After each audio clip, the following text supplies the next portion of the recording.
অপচয় করাটাকে কখনোই বড়লোকি বলে না। অপচয় যারা করে তাদেরকে আল্লাহ তাআলাও পছন্দ করে না, আর নিজেদের সংসারেও রহমত বরকত আসে না।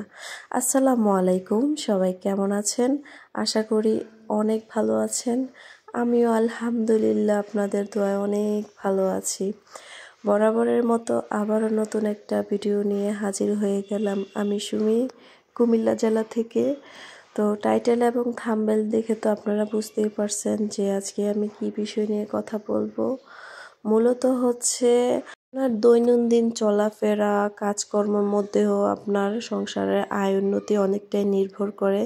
শুধু যে হাজব্যান্ডের ইনকামের উপরে নির্ভর করে তা না, আপনি যদি সুন্দর করে পরিপাটি করে গুছিয়ে হিসাব করে আপনার সংসারটা চালাতে পারেন, তাহলে দেখবেন দিন শেষে বেলা শেষে আপনি একটা বড় অ্যামাউন্টের মালিক হয়েছেন, বা আপনি না হন আপনার হাজব্যান্ড হয়েছে। কেননা হাজব্যান্ড ওয়াইফ দুজনেই পরামর্শ করে সংসার চালালে ওই সংসারে উন্নতি না হয়ে পারে না। আজকে সকালবেলা আমি ঘুম থেকে উঠে, আপনারা তো আমার আগের ভিডিওতে শুনেছেন যে আমি হাঁটতে বের হই, তো আমি হেঁটে আসার সময় আমি বাজারগুলো নিয়ে এসেছি। করলা, তারপরে হচ্ছে ফুটকা মরিচ, তারপরে হচ্ছে কলমি শাক, টমেটো, এগুলা টুকিটাকি যে বাজারগুলো আমার দরকার আমি অল্প অল্প করে নিয়ে এসেছি।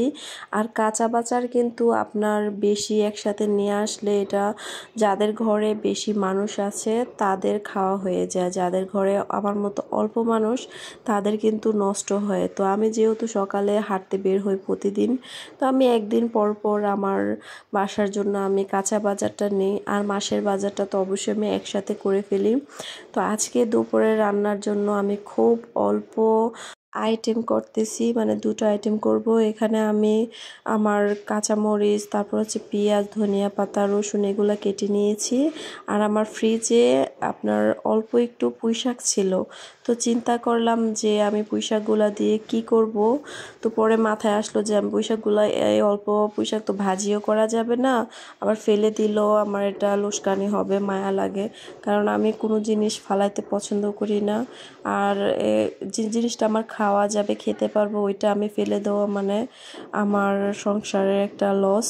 আর হচ্ছে যদি কাজে লাগিয়ে আমি একটা রেসিপি তৈরি করতে পারি তাহলে আমার একদিন চলে যাবে। তো সেই চিন্তা থেকে পরে মনে মনে ভাবলাম যে অল্প একটু মসুরির ডাল দিয়ে তারপরে হচ্ছে আমি এই পুঁইশাক পাতাগুলো দিয়ে একটা রেসিপি করে ফেলি। তো যাই হোক, ওই চিন্তা থেকেই পরে আমি রান্নাটা বসিয়ে দিলাম। আর প্রথমে আপনারা দেখছেন যে আমি যে চাল কুমড়োগুলো আনছিলাম ওইটা দিয়ে, তারপরে হচ্ছে আমি নদীর ট্যাংরা মাছ ছিল, ওই ট্যাংরা মাছগুলো দিয়ে আমি মাছ রান্না করব।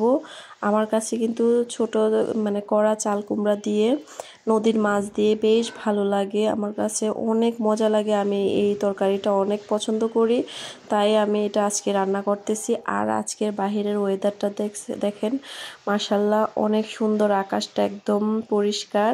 আর হচ্ছে সবচেয়ে বড় কথা হচ্ছে আজকে বাহিরে অনেক বাতাস আছে।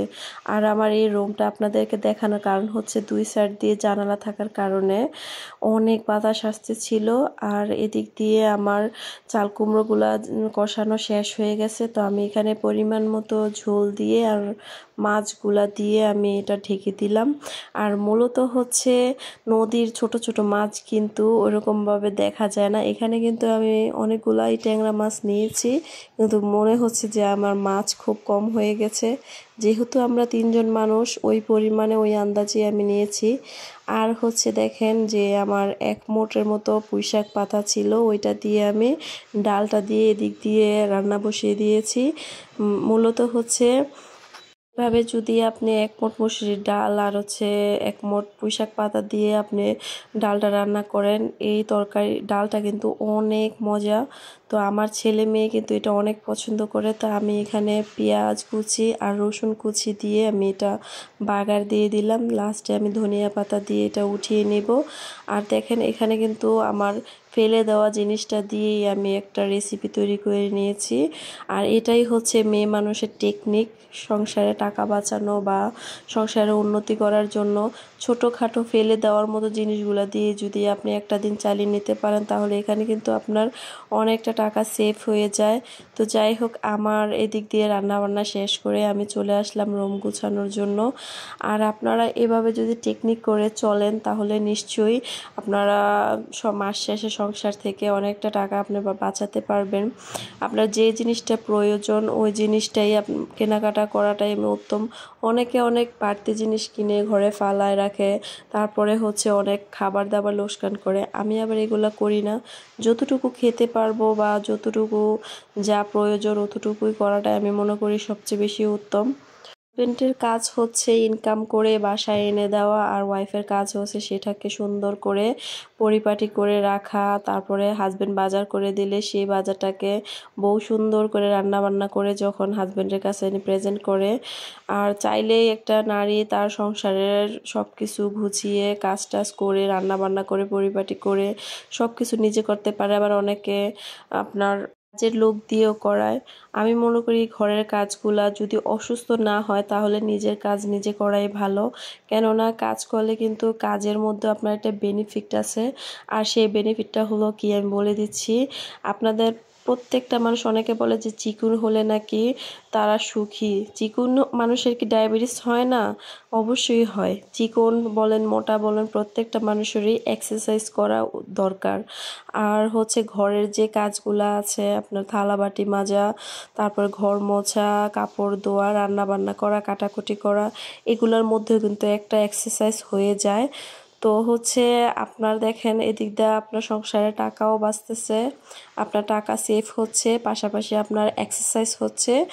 তারপরে হচ্ছে আপনার ঘরের কাজটা আপনি নিজে মনের মতো করে করে নিতে পারতেছেন, যেটা কাজের বউ কখনো এরকমভাবে করে না। তো দেখেন নিজের কাজ নিজে করার মধ্যে আপনার কতগুলা বেনিফিট। একটা কথা মাথায় রাখবেন, অল্প আয় থেকে একদিন মানুষ কোটিপতি হতে পারে, একদিনেই কেউ কোটিপতি হয়ে যায় না। এখন বাজে রাত 8টা আর কারেন্ট চলে গেছে, তাই আমরা সবাই মিলে ছাদে চলে গেলাম। তো দেখেন ছাদে রাতের বেলা আমাদের হোমনা শহরটা জাস্ট অ্যামাজিন, অনেক সুন্দর লাগতেছে ছাদের উপরে উঠে। এখন বাজে রাত 10:30। বাতাস, মানে মনটা ভরে গেছে। এসির রুমে থাকলেও এতটা শান্তি লাগে না যতটা শান্তি কিনা ছাদের উপরে উঠে এই বাতাসটার মধ্যে পাচ্ছি। কি বলবো গাইজ, মানে একদম মনটা ভরে গেছে। এই গরমের মধ্যে স্বস্তির আর আরামদায়ক বাতাসটা একেবারে মনটা ফুরফুরা হয়ে গেছে। কারেন্ট চলে গেছিল, ছাদে উঠতেছি, 5তলা পর্যন্ত আসার পরে কারেন্ট চলে এসেছে। তারপরে উঠে এসেছি, বাতাসটা মনটা ভরে গেল, অনেক শান্তি লাগতেছে। আর হচ্ছে পুরোটা শহর দেখে আর অনেক ভালো লাগতেছে। দেখেন শহরটা পুরোটা অন্ধকার, এর মধ্যে লাল নীল রঙিন বাতি, একদম খুব সুন্দর লাগতেছে না? আর একটু বাতাস টাতাস খেয়ে নিচে চলে যাব।